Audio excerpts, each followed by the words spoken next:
Hello and welcome to Art Talk, the place where we cultivate the art of agreeing to disagree with each other. Today, my guest is Ryoko Julia. She is currently in New York. Our topic is my mission. Well, her mission, not my mission.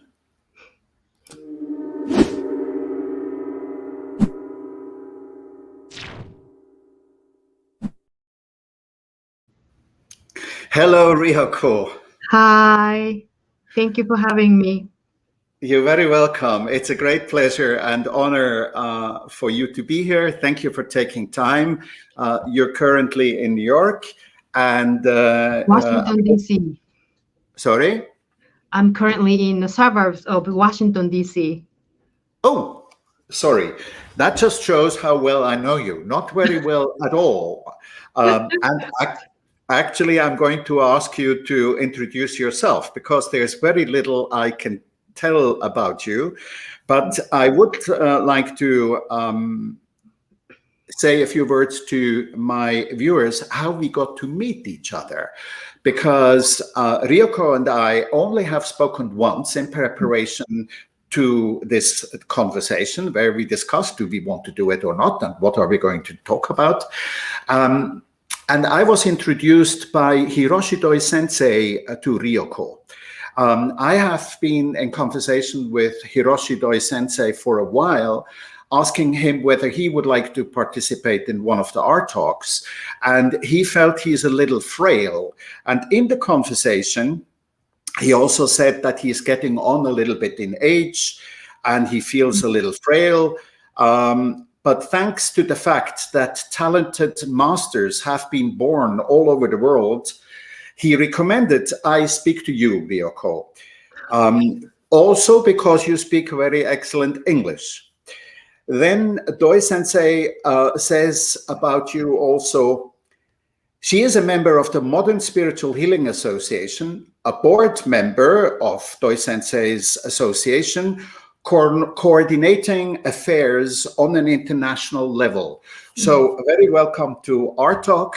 And I'd like to invite you to say a few words about yourself. Hello. Thank you so much for a wonderful introduction about me. My name is Ryoko. I'm living in Washington, D.C., well, suburb of Washington, D.C. in the United States. And yes, I've been working for Doi Sensei quite some time, for several years now. And I practice Reiki, and I'm very thankful to be here today. Thank you very much. You're more than welcome. In fact, you've been practicing Reiki for 16 years already. I just looked at the notes from last time. You learned in 2005 in Japan. But we're not here to talk about Reiki as such. If at all, we're talking about spiritual practices maybe, or something like that. And we actually chose to talk about the topic of mission, my mission. And what do you mean by that? And maybe you could share with me a little bit how you define your personal mission in life. My mission, I have thought of this word, my mission, like few years ago.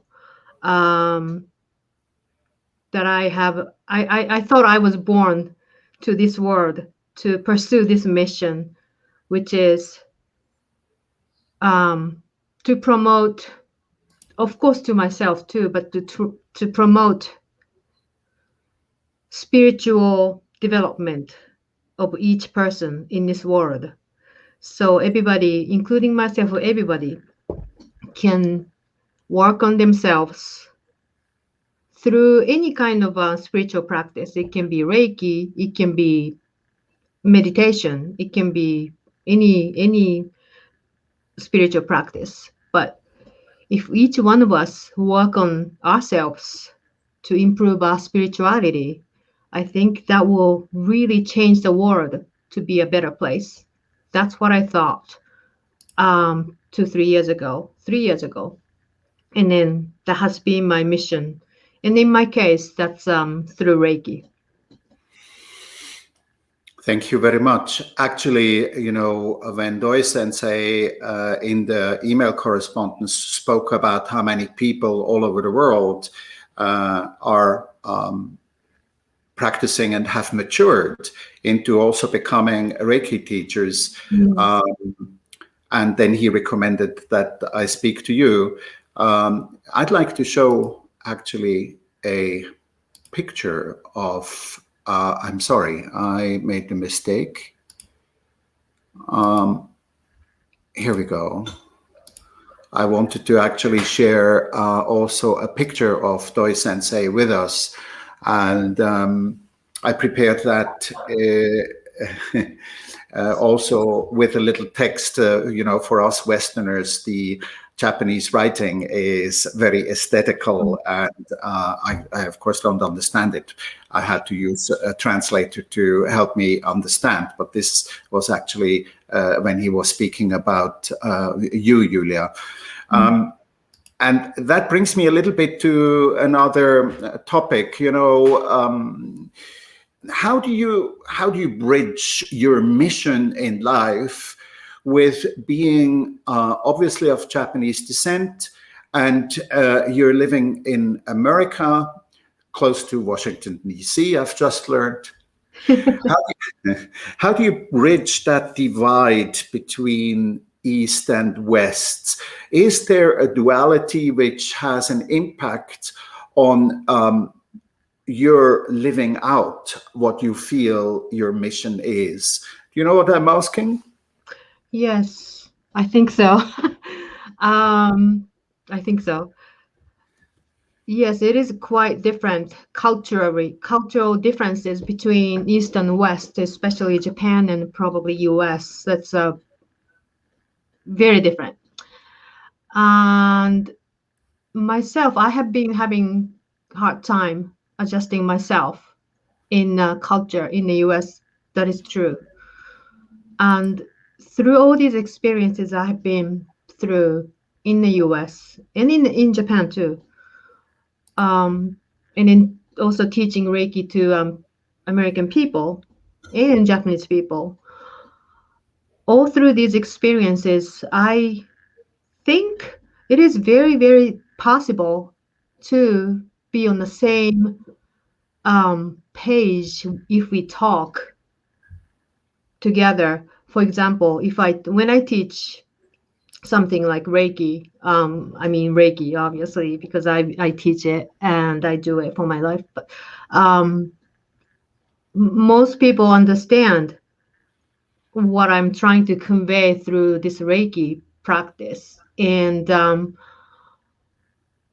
Reiki is becoming a global norm. It's going to be, I hope, it's going to be a global norm. And I think this spiritual practice is one of the biggest bridges that I can use as to not to separate, but to combine the values of people's lives.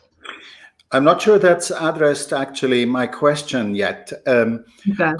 I'm curious to. I'm sorry if I haven't expressed it clear enough.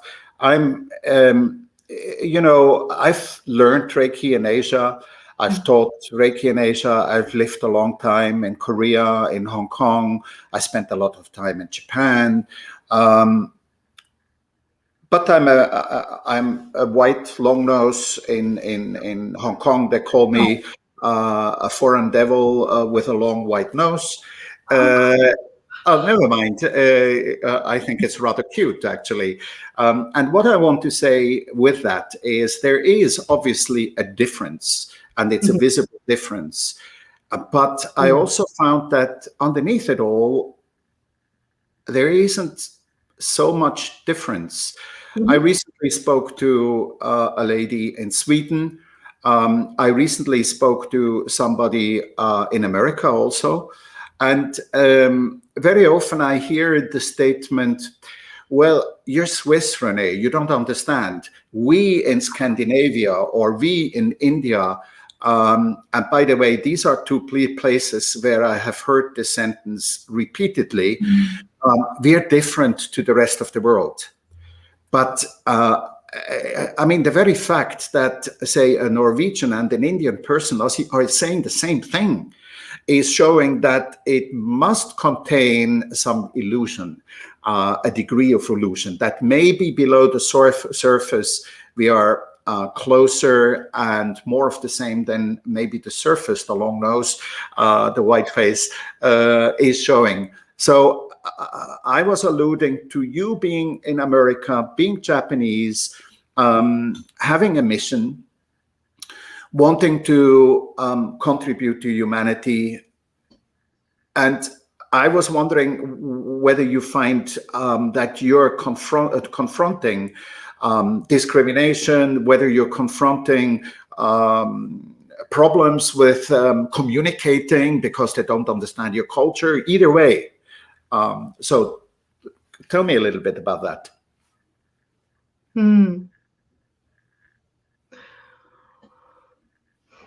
I agree with you that underneath the skin, even if the colors of skin are different, we internally are mostly the same.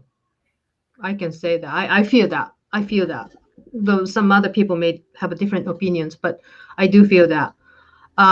Here in the US, I have all my Reiki students are from either US or from Latin America, or some from Europe. So I don't see much differences. And those, like Renee, you said, the discriminations and the cultural differences in some negative ways. Yes, I have been through all these things, and then I have experienced not so good situations. And recently we have some horrible incidents happening in the United States based on the racial issues. And then those things, I think we can conquer, we can overcome these issues if we truly look at ourselves, yourself, myself, and try to raise your spirituality and try to live according to what you think is right. I think it's a very, very, excuse me, very possible to solve all these issues. That's why I have this mission for quite some time, that I really want to help to be a part of that change in the world through my spiritual practice. I'm with you. I stumble a little bit across the word spiritual. Although I've used it myself just now, and I, of course, know what you mean. But when I spoke to you and you spoke about your mission, I heard more than just, inverted comma, spiritual. I heard a holistic approach with body, mind, and spirit all together. Do you agree? Yes, I do. So if viewers listen to us and they hear you or me use the terminology spiritual, would you agree with me that they can also hear holistic healing for all the fragments of my personality, for all the psychic, emotional, or physical, social challenges I'm facing in life? Yes. And your mission, I want to challenge you a little bit on the word mission. What do you mean with the word mission precisely? You know, it has a martial connotation to me. It has also in my Arnold Schwarzenegger and people like that. Oh my gosh, okay. I also, frankly, coming from the business world, already some 20 odd years ago, not really Reiki related, it was evident that it is important for people to succeed in life with anything they do, with any healing, reconciliation, spiritual unfolding they do. They need to have. You were speaking about a mission, and I wonder whether we are talking about the same thing, because there's also the terminology vision. Mhm. Do you make a differentiation, or is this one and the same thing for you? I don't. I don't make any differentiation. I don't know which is right for me, what I'm thinking, if it's vision or if it's a dream or if it's a mission. I myself consider it as a mission, but it can be a dream. The ultimate goal of this dream, my dream, mission, vision, is this is for me. This is my goal, that I want to make peace with myself eventually. I want to be 100% happy with me. I want to be completely myself, not thinking like, or not comparing myself with other people and then feeling, envious, or, oh, this person accomplished that. Oh, I want to do that too. That kind of feeling. I want to eliminate all these things from my head, from my heart, and I want to make complete peace with myself. That is my mission. If I can make myself peaceful and then be happy with myself, and if anybody else on this world can do that, just suppose that's my dream, right? If every single person on this earth can make peace with themselves, that's when I think the real happiness occur on the earth.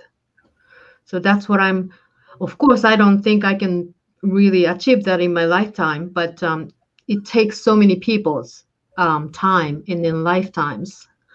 And it's a lot of work, but that's my goal, dream.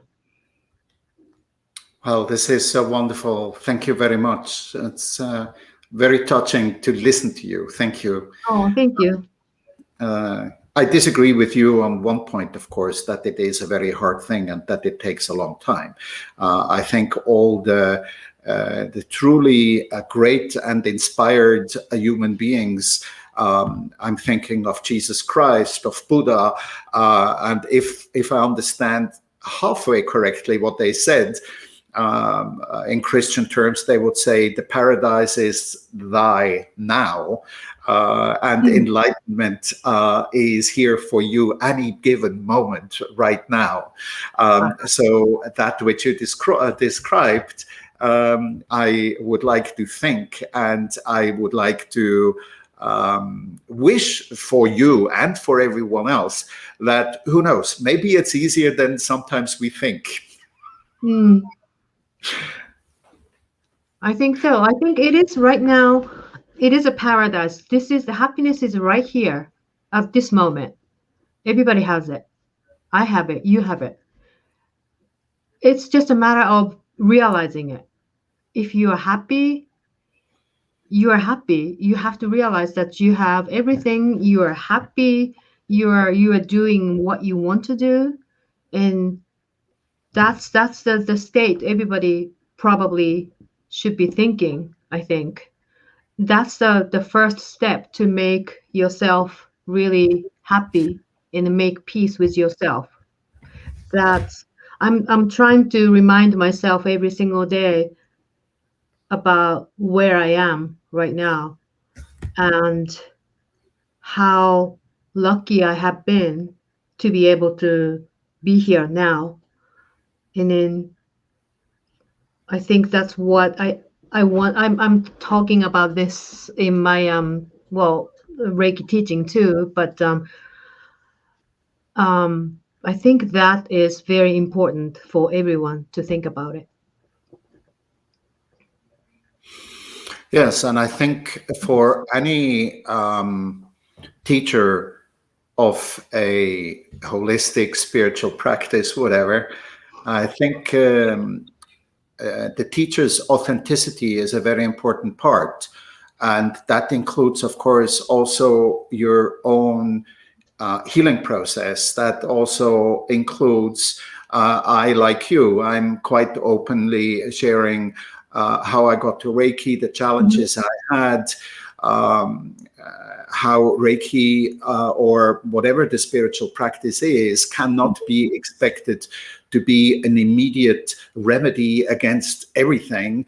That at the end of the day, we need to use these methods, these practices to deal with ourselves, like you said, to heal ourselves.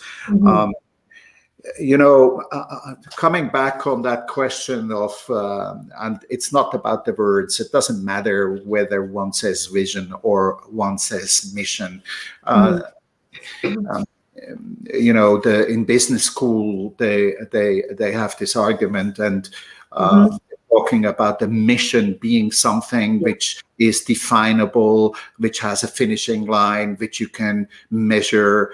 Whereas the vision, like you described, is immeasurable, and it is like the leading, shining dream, you said, over the horizon, which is like the guiding star, giving me purpose and meaning in life. And I actually have copied a little bit from a man called Simon Sinek, who did work in business contexts. And I want to share a drawing of him. That is very cute. Isn't it? Caterpillars and butterfly. Yeah, it's the caterpillars, and one says to the other, wow, that's what I call a vision or a mission. That's what I want to be. And it sort of shows very much the joy and happiness and the peace and the harmony I understood you were talking about when you said that's the objective of my mission in myself. And of course, you have gone a step further in your mission, and that is that you chose to dedicate a big portion of your life to teach and to help people. And I would like you to, why is it important to you that other people too are making that step? I mean, isn't it enough if it's you? I think it is, yes. It is enough if I can make myself peace and happy. Yes, that is the most important things. But also, I want to talk about it to other people around me. Maybe because I live in the United States, where so many things are happening right now, mostly very sad incidents. When I look at those things, I really have this urge that I have to, not have to, but I want to talk about how to make a peace with yourself. And this is a very difficult thing to make peace with yourself. I know that. I'm not there yet, but this is my goal in my life, to make peace with myself. And if I talk to other people, I think it will help change this situation, this how things are happening around us. When those crimes and in some sad things, I think is happening because they are not happy with themselves. And I think this is very good approach. I don't know how to explain it. I just think this is what I would like to talk to people. I share this with you. This motivates me too. And by the way, I don't know whether the camera is catching this, but people? No. There is an incredible light, but it's maybe too far over the mountains. There's still snow covered here in Switzerland. to share. Okay. And I found it somewhat symbolic with what you said, because I share with you, of course, like many teachers like you and me, the wish that we want to share the joy of and the value of the technique or the practice or the tradition we have with others, so that they can aspire and have something to come to the same conclusion, to that inner piece of content, and that inner piece of reconciliation, by the way, also with oneself, which is you spoke about, of course. And I'm very happy to come towards the end of our conversation, because I think that it was beautiful to listen to you, finding it difficult to speak about why you want to share the practice with others and how it related to the practice in yourself helping you. Because one of the reasons why I'm making these videos is I hope that other people will feel the same calling in their hearts and reach out to whatever helps them. Whether it is to go on top of a mountain and enjoy the sunset, or whether it is to go and learn any of the spiritual practices or holistic healing practices. So I think that you're somewhat of a very good example with the inner turmoil, with the inner challenges, and with this yearning, with this longing to fulfill your own, what you call, mission.